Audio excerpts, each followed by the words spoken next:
చంద్రబాబు మీద వ్యతిరేకం కాదండి, చాలా తప్పు పడుతున్నాం మనం.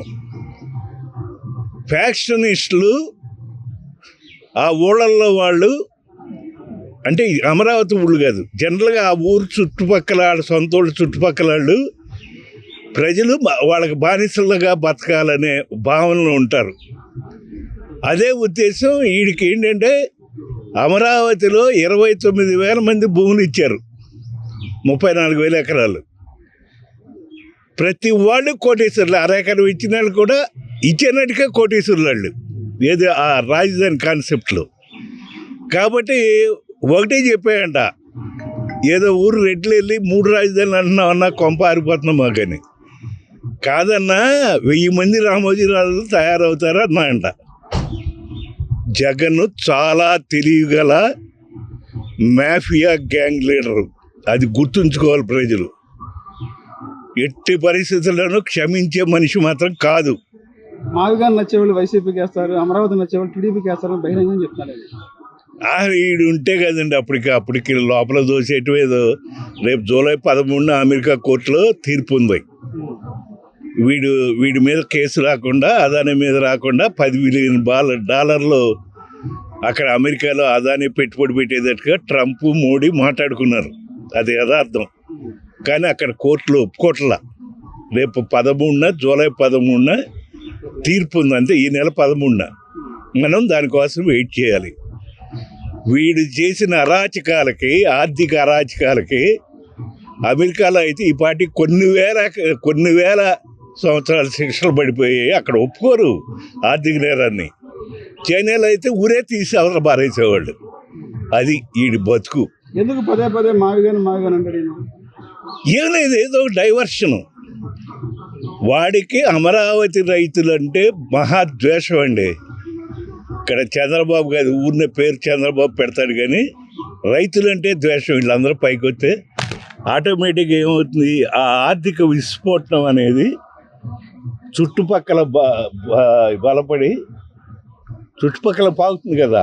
వాళ్ళు ఏం చేస్తారు, 1 ఎకరం ఇచ్చిన వాళ్ళు ఉన్నారనుకోండి, డబ్బు ఉంది, తీసుకెళ్ళి ఈడేపో ముసునూరేపో పెట్టుబడులు పెడతారు. ఇక్కడ వీళ్ళకి రూపాయి పెరుగుతుంది కదా. ఇలా ఈ ఏరియా అంతా బాగుపడిపోతుందనే క్రోధం తప్ప అందరం అనుకునేటట్టు చంద్రబాబు మీద ద్వేషం కాదు అక్కడ. అది ఏమనుకుంటామంటే, సాధారణంగా వీడికి ఎవడో వెనకటికి పిచ్చి కుదిరింది, రోకల తల చుట్టమన్నారని అనుకుంటారు. ఇతను అది కాదు పర్పస్. ఉన్న కేటర్ దొబ్బుతారు, వెనక్కిపోతారు, వేరే పార్టీలోకి వెళ్ళిపోతారు. ఇది కాపాడుకోవటానికి మా నాన్న రెచ్చగొడితే అట్లా పడి ఉంటారు. వీళ్ళని ఎవరు ఏ పార్టీలను చేర్చుకోరు తగాదాలు ఉన్నప్పుడు అనే చాలా క్రూడ్ మెంటాలిటీ అవుతుంది. మీరు వాడు అమాయక నట చక్రవర్తిలాగా ఆస్కార్ అవార్డుకి సరిపడా యాక్ట్ చేస్తూ ఉంటాడు. But is very serious mafia leader. వాడి దోసుకోవటమే.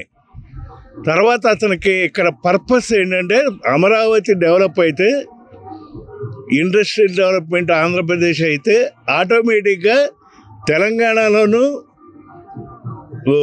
బెంగళూరులోనూ ఉన్న ఆస్తులు విలువలు తగ్గిపోతాయి.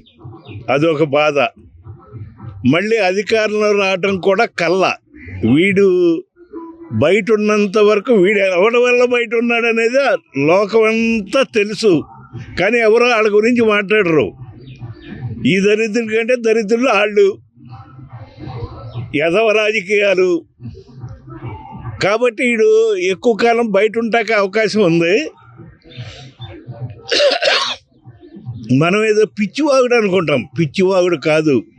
అతను చేసే పనులన్నీ డెలిబరేటే బూమరాంగ్ అవుతూ ఉంటాయి. కాబట్టి వైఎస్ఆర్సీపీ వాళ్ళు ఏమాత్రం తెలియగల రాజకీయవేత్తలు ఉన్నా మిగతా పార్టీల్లోకి షిఫ్ట్ అయిపోయింది, మీకు అనుకూలమైన పార్టీల్లోకి. ఈయన్ని నమ్ముకుంటే ఏమాత్రం సుఖపడరు.